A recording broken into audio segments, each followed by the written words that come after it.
Hey guys, Stephanie Franklin here. Thank you so much for joining me for video 3 of the Partner Getting series. In this video, I'm going to be covering my email campaigns that I use when I start prospecting, when I need a new partner in a new city.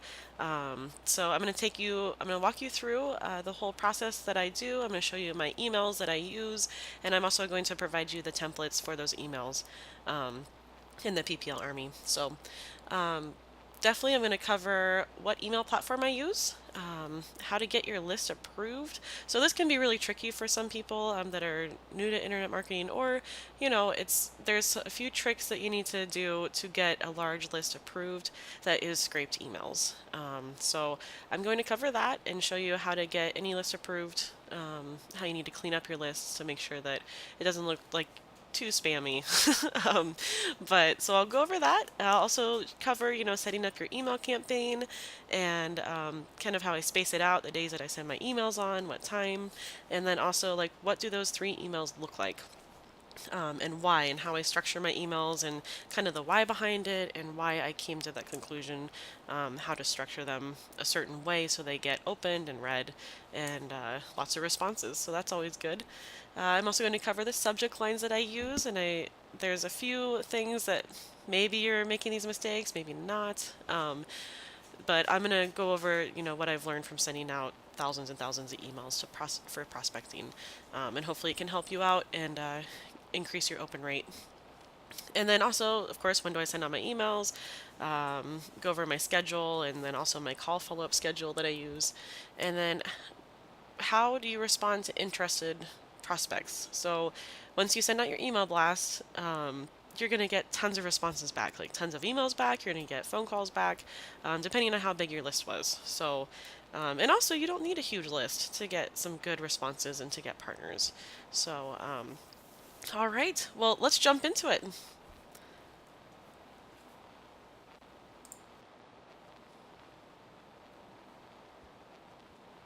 Okay, so as you can see, I'm logged into my Aweber account. Now this is kind of a test account I set up.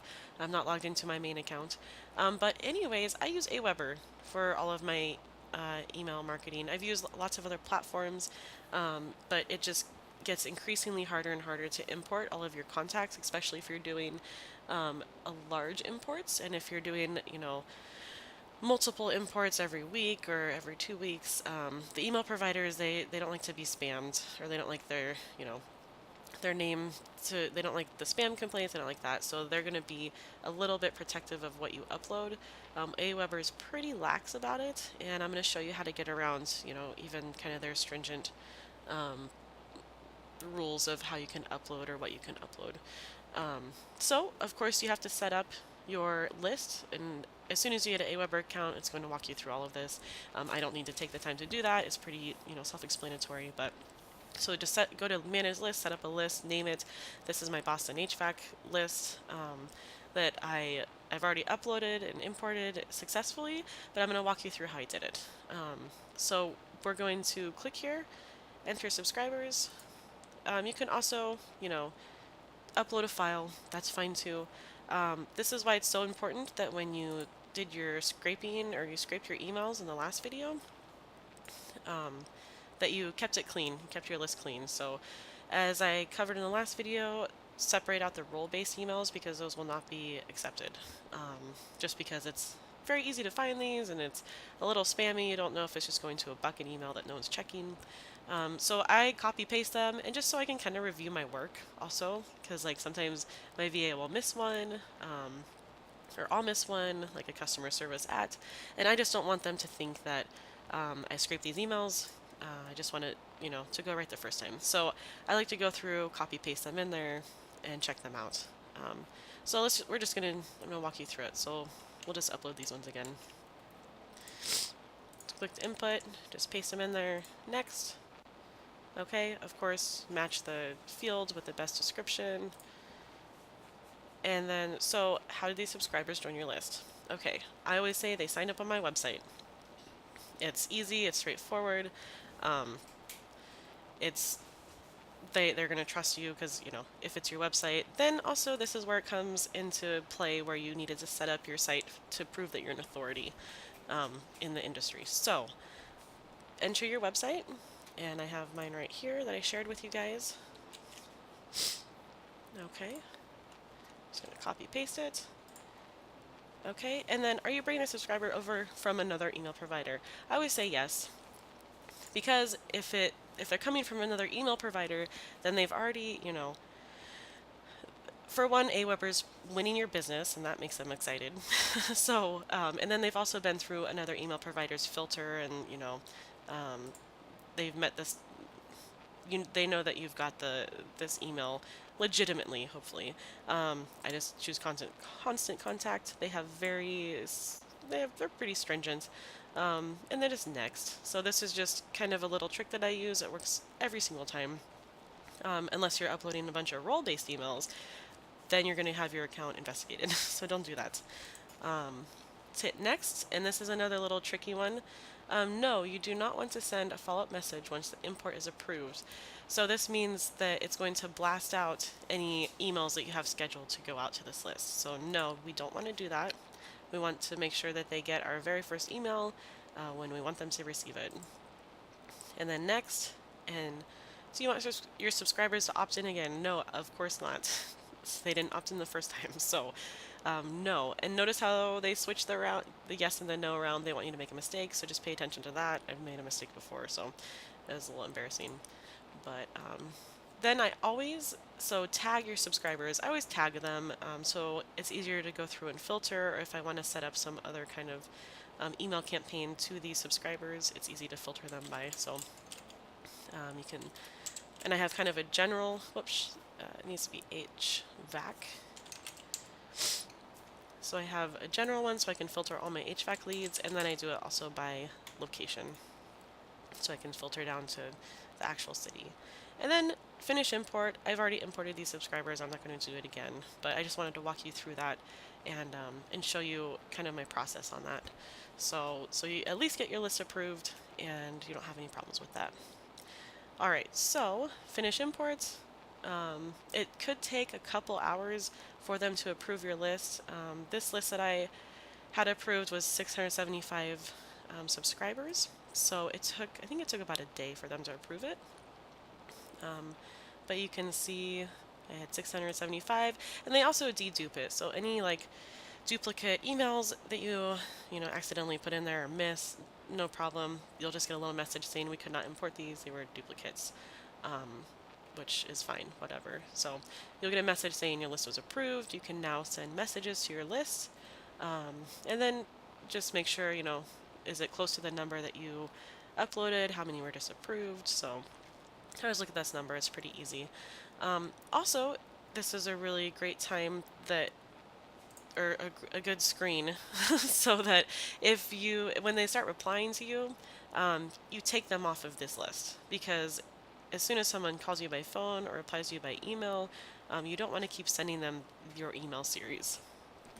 So you're kind of harassing them. They already reach out to you, said they're interested or not interested.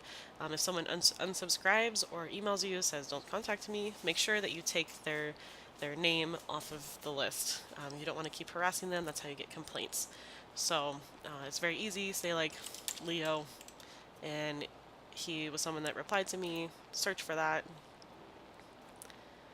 We'll see. Well, you have to select the field, of course. So I'm going to search in the name. The email contains Leo. Perfect.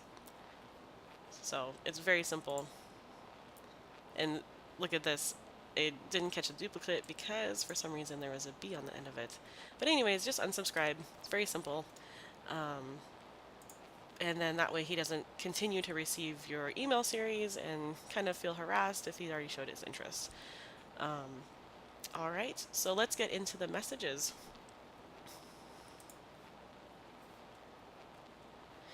So I send out 3 emails, and I do them one after another. So day 1, day 2, day 3, like boom, boom, boom, one after another. Because you're trying to build momentum with this email series. You're trying to get them familiar with you. You're trying to, build some rapport, like let them know that you're going to keep bothering them unless they respond, which is okay. But I'm also going to provide, the templates to each of these emails. For the PPL Army, so you guys can use it, you can tweak it, you can do whatever you want to with it. So the first one that's going to go out is the subject line. So I want to cover two things. So the subject line and then also the first line in the email is very important because that is the preview sentence that people are going to see in their email when they're viewing it to decide if they want to click on it or not. So of course the subject line, please don't use, leads, PPL. They're kind of like danger or spam words to business owners. Like, it's very markety feeling. They're not going to open it. Like, it's not going to pique their interest. You want to sound like you're an actual customer that's interested in their service. And so of course they're going to click on it and be like, yes, I have a new job that just came in, or a potential customer, so I'm going to open it and read what they have to say. So definitely phrase your subject lines like you're an interested customer looking for their service. And then the second part is the preview line. So this is so important. They're going to read this. Like, if you say, like most marketers or spammers, hi, my name is Stephanie and I'm with Home Service Leads Inc. If that's your first preview line, you're not going to get your email opened. Like, period. No one's going to click on that. No one wants to be sold. They don't want to be sold to. They don't want to see that in their email. So definitely, I always have a question as my preview line sentence. And this is a great one. I was wondering if you can provide estimates to some of our new heating repair customers in Boston. Yeah, if I'm a heating repair or HVAC company and I see this email come in, I'm definitely going to click on it. Like, you could help me grow my business. You have customers that maybe I could service. There's so many questions going through my head. I'm definitely going to open it and read the entire thing. Just because, like, it could help my business. It's just piques their interest. That's the whole, you want them to take action, to do, click on it, read it, call you, respond to it. So those are the actions you're trying to get the person to take, or the business owner to take, or whoever opens this. So that's what we're trying to lead them down that path. So and then of course I do introduce myself and who I'm with, and just so it's very clear, like, okay, we do provide a service that brings new customers to your company. And it's, I don't know, I've tested a lot of emails. These three have worked the best for me. They're not too salesy. They're not too pushy or anything. And it's kind of conversational, I guess is what I'm trying to say. So we've been getting quite a few inquiries on our site, and our current partners in Massachusetts are not able to provide estimates to these new customers. And then, so there's two things. I said Massachusetts and not just Boston. A lot of these companies that we're emailing are going to have a very small service area, and that's what you're going to find with a lot of home service professionals and businesses. They have a 20-mile radius, 30-mile radius, sometimes 50. That's kind of big, but they're not directly in Boston, and so I don't want them to feel disqualified because I did say Boston in the very first sentence. I want them to know that if they're in Massachusetts, we can probably do business together. So you are going to get a lot of emails back saying, we don't service Boston, we don't service that area, that's out of our area, which is also an amazing opportunity also that you can, respond back to them in the email or on the phone and ask them if they would be interested in taking calls if you do start generating them in that area. And then that can start the conversation of bringing a new partner in on a new area. You can have partners that are waiting for you to get leads in their area, and you can work out like the details, set up the site, start driving leads, start driving traffic for their area, and then you already have a partner locked down. So you just have to do the fulfillment part of it. So this has worked very well for me. You can line partners up in a whole state. If you go and have your VA go scrape all the emails of the whole entire state, send out this blast at one time to all of them, even if they're not in the main city that you're targeting or have leads coming in for.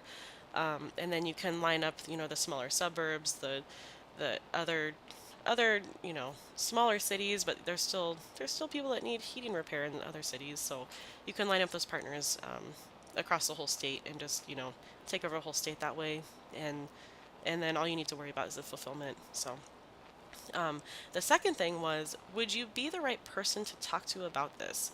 So this line is incredibly powerful. Incredibly powerful. Would you be the right person to talk to about this? I include this in all of my emails until I get a response back telling me who is the right person to talk to about this. So it's amazing how many times this email will be forwarded, CC'd to the business owner or CC'd to the sales manager or whoever is supposed to be taking care of new customers or, you know, providing the marketing or something like that. And they'll forward this email and CC the right person, say, hey, this is who you need to contact. A lot of times they'll even put like their cell phone number in there or their phone number to reach out to them. I've even had a few emails, come back and say, we're busy right now, but, you know, contact Henry over in, the other north part of Boston or whatever. Tell him that I referred you. So you can even use their name and say, hey, so and so told me to give you a call. Maybe you need some more business. So this is the most powerful line that I've found, and you'll see that I use it in all of my emails. And of course, thanks, and I look forward to hearing from you. Make it. Don't be so stiff. You have to be professional, but show some personality. It's really important. And then definitely, of course, please have kind of a signature. I didn't really format this one. Sometimes I make it bold or a different color like blue or something pretty like that. So have your office phone number in there, have your position. Like I covered in video 2, don't put that you're the owner of the company and you're also doing the sales and marketing and everything, and it makes you look, you know, like a small company, whatever.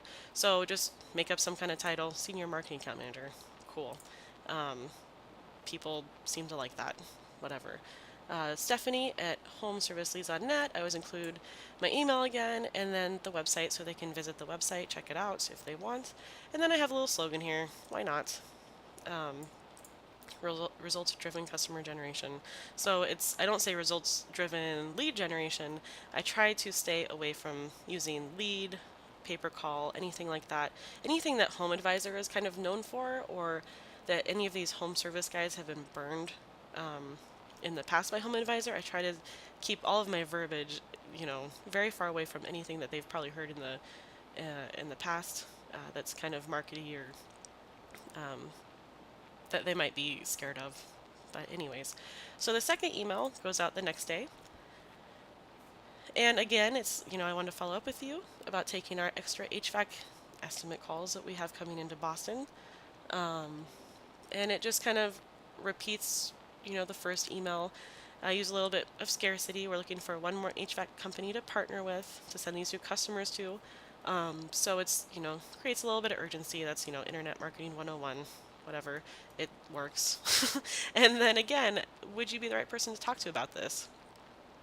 And if not, can you please let me know who I should contact? So now I've bothered this person 2 times or 2 days in a row, and I'm asking, can you refer me to the right person? You have to lead them into taking action to actually doing, to do whatever you want them to do. So they could be thinking, no, I'm not the right person. But if you ask them, hey, could you just let me know who I should contact? Then hopefully they can reach out and contact or forward you to the right person. And then of course, have a great day. Talk to you soon. All my best. Make sure you have your, signature in there again. And hopefully by now you've gotten quite a few responses back from the emails, from the first 2 emails. But we're also going to do one more email on the third day. And the third email is full of questions. So I need to find the right person to talk to. Are you the right person? Who should I contact about this? This is a great opportunity. It's really just a bunch of questions to get them to respond to me. And this email's a little pushy, but it does get responses ranging from unsubscribe to, yes, please, this is who you need to contact, leave me alone. So it does get a reaction, it does get a response. And of course, always end your emails, thank you so much for your help. I look forward to hearing from you. Be gracious, be appreciative that they even took the time to read it, and they'll respond, they'll respond in a much better way than if you don't put, thank you and, thank you for your help. So, so definitely, are you the right person to send new heating repair customers to in Boston? This is the preview line of the email, and it needs to pique their interest again. Like maybe they didn't open the first 2 emails, and this is the third one, so they're like, well, maybe I am the right person. Or maybe that's out of my service area, but they're still going to respond. It's they're going to say, "No, I'm not. This is not my area." If they respond to you in any way, usually means they're interested and they just qualified themselves as a possible partner. So I always refer to the previous email. I just reached out to your company yesterday because you're trying to create the momentum, like I talked about. So I like to send out my emails on a Monday or Tuesday, and so then you have the rest of the week to gain momentum, and not, maybe you send out one email on, say, if you started on Thursday or Friday, the weekend breaks it up. People go out, they have fun, they spend time with their families, they forget about work, they forget what they, was interesting on Thursday or Friday, and then you have to start all over again on Monday with this whole process and gaining momentum. So you really have to hit them hard starting Monday, Tuesday. Be ready to dedicate that week to prospecting and to taking the time during the day to answer the phone calls that are coming in or responding to the emails that are coming in. So it's very important to build up that momentum. I also like Aweber because you can do this with all email clients or email platforms. You can always send a test email first. Definitely send a test email, and make sure that the formatting is right. Catch any spelling errors if you're not very good at spelling or catching those errors. Have someone proofread your email for you. You don't want to look like a goober and not know how to spell something. So definitely have that checked. Then you can schedule a broadcast email, and this just is a one-off. Schedule it for each day. I always schedule them for early in the morning, and that seems to be the best because it's like they most business owners and people, the first thing they do is they wake up, they check their emails like almost immediately. So I like to schedule it for 5 or 6 in the morning. And then that way, when they wake up and they're having their coffee, they go through their emails, they check all their stuff. Then they see your email, and then they usually respond to you either by a phone call or email right away if they're interested, or they wait until lunch, or if they have a meeting in the morning, they call you after that meeting. But it definitely that seems to be the best time for me to send out the emails. If you wait till in the afternoon or the evening, it's definitely like they'll open it, maybe they get distracted. As the day goes on, it gets busier and busier, and people get more distracted, and maybe they see it in the evening, and by the time in the morning they forget to call you or they forget to respond. So also be aware of the time differences. So I forget about this sometimes. If I'm emailing the East Coast, they're an hour ahead of me. I'm in Chicago. If I'm emailing the West Coast, it's 2 hours behind me. So make sure that you're awake and you're up and you're ready to talk on the phone. Usually, if you email it or you schedule this for 5 or 6 in the morning, make sure that you're up at 6 or 7, because they will absolutely start calling you at 6:37 in the morning. Happened many times to me, and I, was emailing the East Coast, and I forgot the time difference and thought I had plenty of time, and was not really woken up to do a sales call at 7 in the morning. So make sure that you know, you're up, you're ready, you're prepped, you know, had your cup of coffee, and you have your notes in front of you, and just wait for that phone to ring, because it will. But yeah, definitely, those are my tips about sending out the emails, and I will absolutely include the templates for you guys to use, and you can manipulate them however you want. It's whatever fits your personality. As you can see, I try to include my personality in all of my emails, and it seems to get a much better response than just kind of a canned. Even if it's very professional, that's great, but canned email is not going to get a very good response. So, all right, and let's jump into the first. So I sent out the first email for Boston, and so the total sent was 675, and then I had 42 bounces. Bounces are going to happen. You can absolutely try to clean up the emails and make sure that they're valid. You can use emailhunter.co and run those emails through like an email validator. I don't do that. Aweber does not penalize you for bounces. Like they're gonna clean it up for you. It's not. I don't know. I haven't been penalized for it. And a lot of these my VA collected. from the websites, and then I also ran a scrape on all of Massachusetts. So the scrape, that's probably where the bounces came from, I'm sure. But still, it's not too many bounces from my VA's work and a scrape combined. So that's why I had 675. That's a ton of emails. You do not need to do this many. Once you get your system down, it's a lot easier to send out this many, blast out this many, and then manage all the prospects coming in. If you start out with this many in the beginning, you will be very overwhelmed. You will definitely be pushed out of your comfort zone, which is great. I'm not saying don't start with that many, but there's no reason to hold yourself back from taking action. All you need, I would say, at the max starting out is 50 emails. 50 emails, and you'll definitely get a partner out of 50 emails. Now I kind of gauge the number of emails I send out by how many partners I need, but I'm trying to cover all of Massachusetts. I'm trying to get service providers or HVAC service providers in that whole state, just because that's my process by now.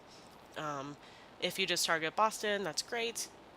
You'll only need 50 emails. There's probably 50 HVAC guys, maybe a little more, but probably not that many more.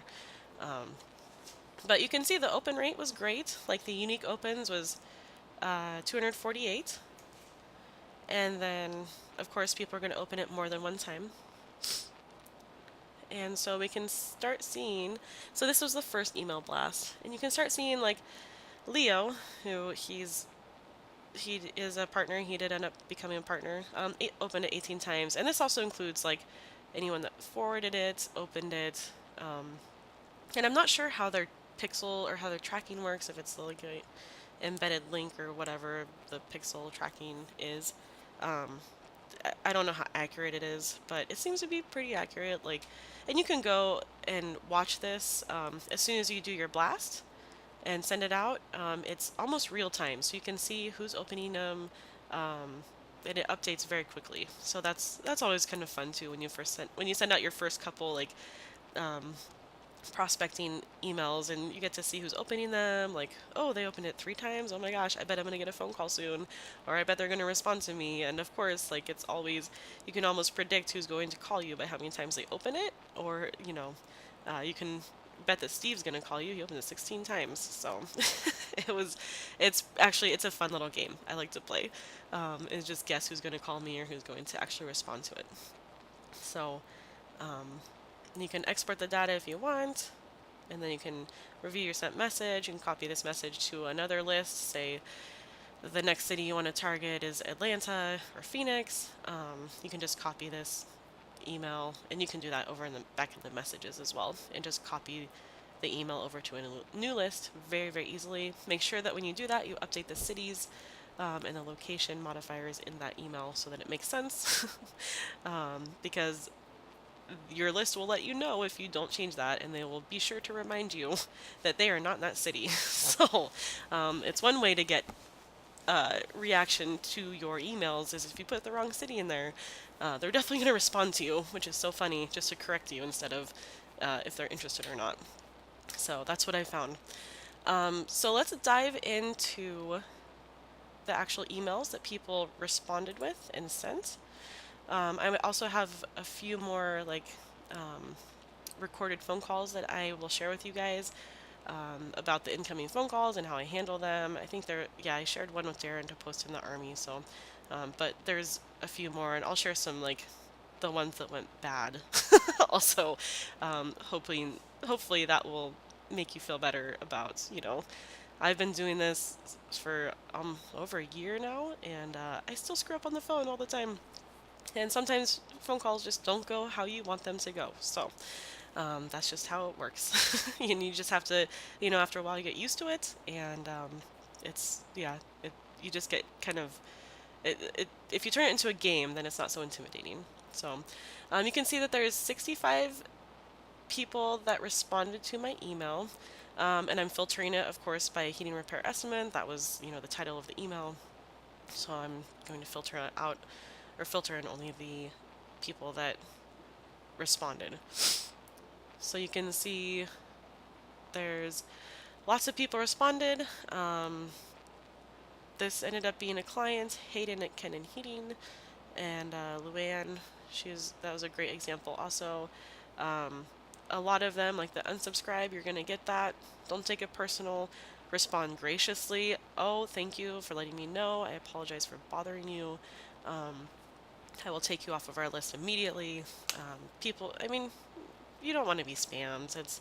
I get it, but one unsubscribe email like this out of, 200 and however many people opened it, um, is not that bad. That's also why I kind of like my emails. They come off, you're a person. You're just trying to do your job. You're trying to find a partner. You're trying to help them. They realize that and understand that, and it's not going to offend them.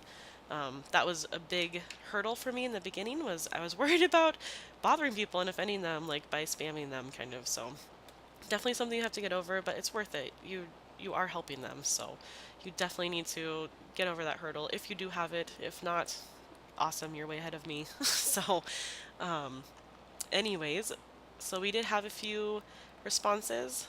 Some of these were not in the right area, of course, because their service areas are pretty small in Massachusetts and Boston. Um, I do make sure that I have a response template because as you start, you're going to see the same questions over and over again.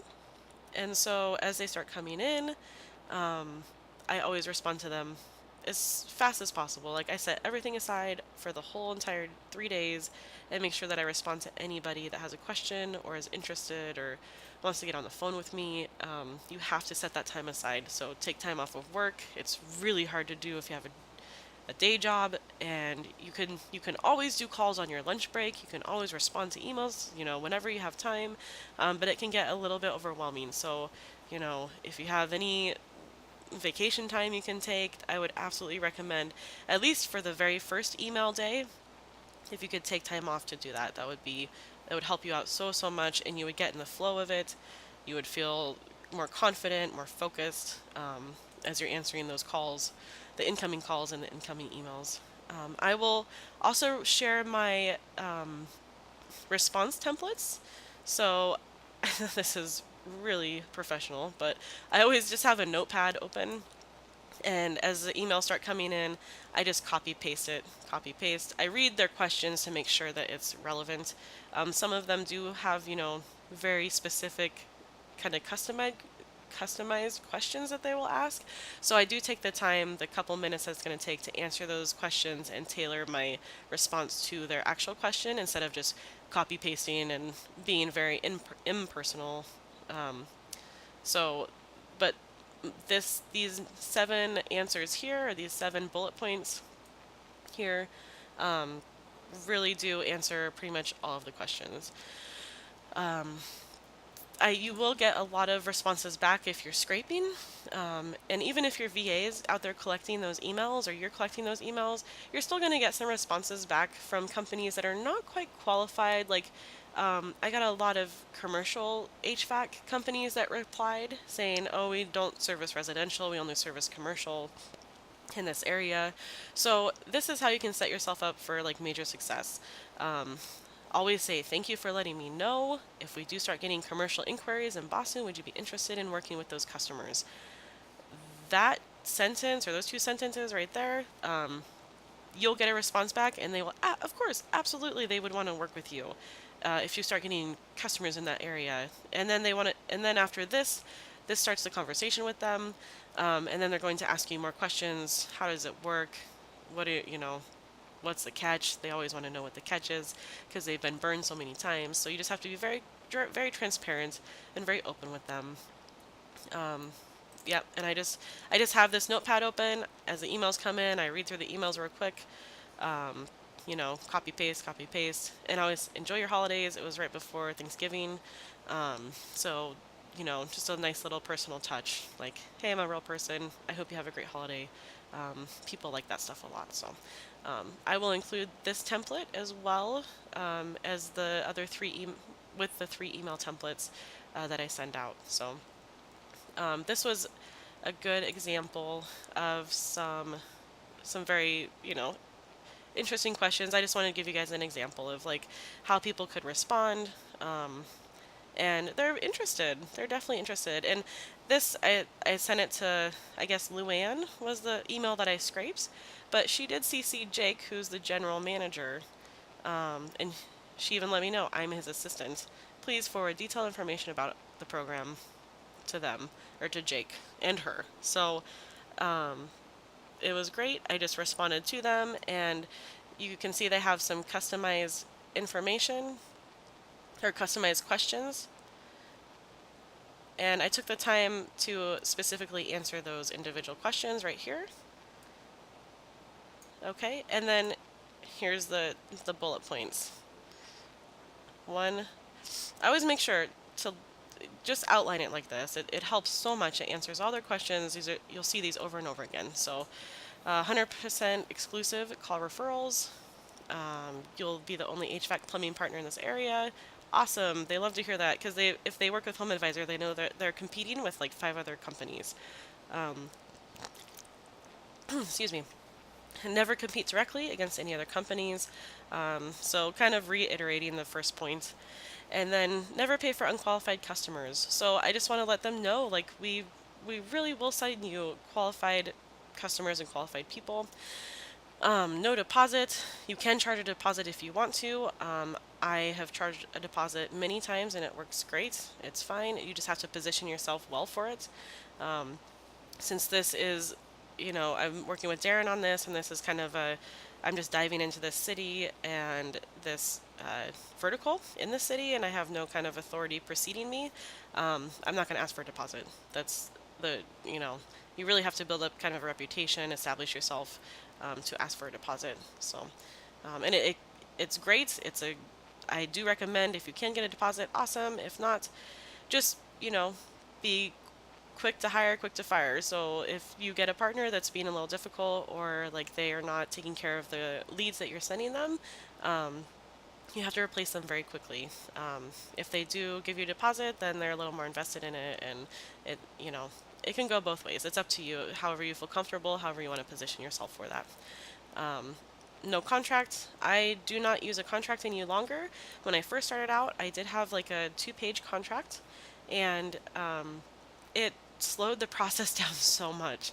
And it really, like, I'm not going to take them to court. I'm not going to sue them if they don't pay me for, $500 worth of leads or a week worth of leads, because if by that time, like, if we have not established a relationship and I have not vetted them well enough, then it's kind of on me. So I took the contract out of it just because it slowed down the process so much, and a lot of the prospects would go dark afterwards. Like they'd be impossible to get a hold of. Like even attorneys and surgeons are slow to get a contract back to you, and a lot of times they want their lawyer to look over it, even though it's a 2-page contract, which is it just takes so much time and headache, and it's just too much. So I just got rid of the contract. I only do a credit card authorization form, which does state it's the same one Darren uses. It does state we'll only bill you on approved leads. And after you do bring on a new partner, you're going to be building that relationship. So there's a lot more trust involved. That's kind of my take on the contracts. And I mean, you can do whatever you want, whatever you feel comfortable with. But I am not going to be taking anyone to court to sue them over the leads. I'd rather just replace them and move on. And then any call that results in a scheduled appointment for repair is $55, and a scheduled estimate for an install is $80. So the prices can fluctuate depending on the city and depending on, if you see it's a larger company or smaller company. I like to work with the medium-sized to larger companies just because they have their sales process down, and they actually have a great answering system usually, or a scheduler or a receptionist that's great at scheduling appointments. So they actually know how to really take care of the leads and the incoming calls. So I bill my leads on a scheduled appointment, which I know that's you're leaving a lot of responsibility on them to take care of the leads and everything, and that's where it also comes into building the relationship for the partner or with the partner. And that's why you absolutely, if they can't take care of the leads, you have to replace that partner immediately. So that's just my take on it. It makes my partners happy. It makes me happy. It makes me feel like I'm providing a good service. I know that you can also I mean, there's other people in the group that base their leads on like a time limit. Like if it's a 2-minute call or over, then that's a qualified lead.